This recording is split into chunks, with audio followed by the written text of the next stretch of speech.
Bonjour à vous. Dans cette rapide vidéo, je voudrais aborder la question du burn-out. Alors, souvent, le burn-out, c'est vu comme quelque chose qui est lié à de la surcharge de travail, ce qui est en partie vrai, à une pathologie quelque part de la surcharge, où on craque en fait, littéralement par rapport à cette surcharge. Il peut avoir une autre vision qui est complémentaire, qui serait aussi de voir le burn-out comme finalement une pathologie du surengagement. C'est-à-dire que finalement, je vais être généreux dans mon travail, je me donne, je suis quelque part dans ce qu'on appelle l'extra-rôle en psychologie du travail, c'est-à-dire que je suis capable de faire plus que ce qu'il y a dans ma fiche de poste initiale, parce que ça me plaît, parce que j'ai envie de faire plaisir, j'ai envie d'être dans le service, j'ai envie d'être dans le travail. Et finalement, je suis dans un environnement de travail qui est toxique et qui ne respecte pas cette sorte de générosité. Donc, émotionnellement, je suis très engagé vis-à-vis de mon travail, mais en retour, je ne suis pas reconnu, j'ai des conditions de travail difficiles, je ne suis pas respecté en tant que personne, et finalement, il y a un déséquilibre entre cette générosité d'un coup et de l'autre, ce que je peux recevoir dans l'environnement de travail. Ah, ben, ça, c'est très important parce que quelque part, ça explique que pour certaines personnes, c'est très difficile de s'arrêter dans un contexte alors qu'elles voient bien qu'elles peuvent être à risque, notamment de burn-out. On verra, c'est ce qu'on appelle l'escalade d'engagement. Donc, pathologie de l'engagement, ce qui veut dire que souvent, cliniquement, on observe que les personnes, bah, quand elles sont pas tellement engagées vis-à-vis de leur poste de travail, bah, il y a peu de risques de burn-out. Ah, finalement, c'est plutôt pour des personnes qui sont assez impliquées qu'il existe ce risque. Il peut y avoir sentiment de surcharge chronique, mais c'est pas la même chose que le burn-out.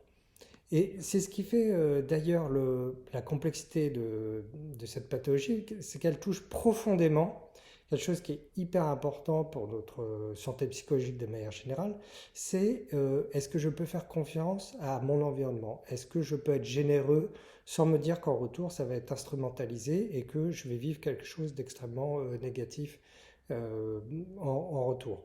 C'est une base de sécurité qu'on pourrait dire ontologique, hein, au sens de l'être, qui nous permet d'avoir un rapport pacifié, au contraire plutôt dans la défiance par rapport à son environnement social. Et c'est souvent ça que ça vient quelque part un peu briser dans une pathologie de burn-out. Alors, il y a des personnes qui, pris dans un environnement un peu toxique, vont quelque part prendre du recul et réussir justement à se désengager parce que c'est la bonne solution pour pas souffrir et aller jusqu'au burn-out. Ils peuvent avoir des épisodes de burn-in, c'est-à-dire quelque part le niveau un petit peu inférieur où on commence à avoir des signaux d'alerte, de la fatigue, une baisse d'énergie, une baisse de motivation, quelques, on va dire, symptômes psychiques ou physiques, mais pas une pathologie. Et vous allez avoir d'autres personnes qui n'y arrivent pas. Elles sont prises dans une escalade d'engagement. Justement, elles ont été tellement généreuses, sans doute parce que quelque part dans leur vie psychique, ça venait aussi compenser peut-être quelque chose de leur passé. Typiquement, ça peut être une personne qui a eu l'impression de pas très bien réussir scolairement et qui va compenser en partie par le travail. Euh, voilà, c'est resté comme un peu une blessure. Et donc, quelque part, son investissement, il n'arrive plus à l'arrêter. Il peut être dans une sorte d'escalade d'engagement. Ça peut être une personne qui avait été un peu en difficulté sur un poste précédent, qui veut se reprouver que ça peut arriver. Ça peut être une personne qui est prise en loyauté avec un chef qui lui a fait confiance alors que peu de personnes l'avaient fait et donc qui a du mal à pouvoir aussi s'arrêter. On peut être pris dans une escalade d'engagement.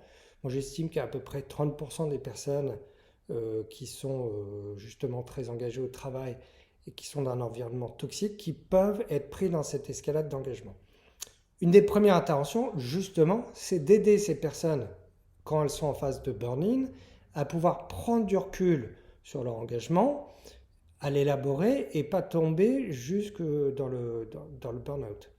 L'autre point qui est important, c'est qu'on voit bien qu'il y a du coup une interaction entre la personne et l'emprise affective que peut déclencher l'entreprise. Et on voit bien qu'une des difficultés aujourd'hui, de manière paradoxale, on s'intéresse de plus en plus au bonheur au travail, au bien-être au travail, mais ça rend encore plus flou la frontière entre vie personnelle et vie professionnelle, et ça peut favoriser justement cette sorte d'emprise psychologique où les personnes ont encore plus du mal à se désengager. Donc, quelque part, ce discours et ces pratiques peuvent aussi favoriser des états de burn-out si en plus, en parallèle, on ne travaille pas sur l'environnement, les conditions de travail. C'est très important de comprendre que finalement le burn-out, c'est une pathologie de l'engagement dans une relation de travail. Donc c'est une relation entre la personne et son environnement. Et son environnement, c'est souvent un manager qui a son rôle à jouer par rapport à ça.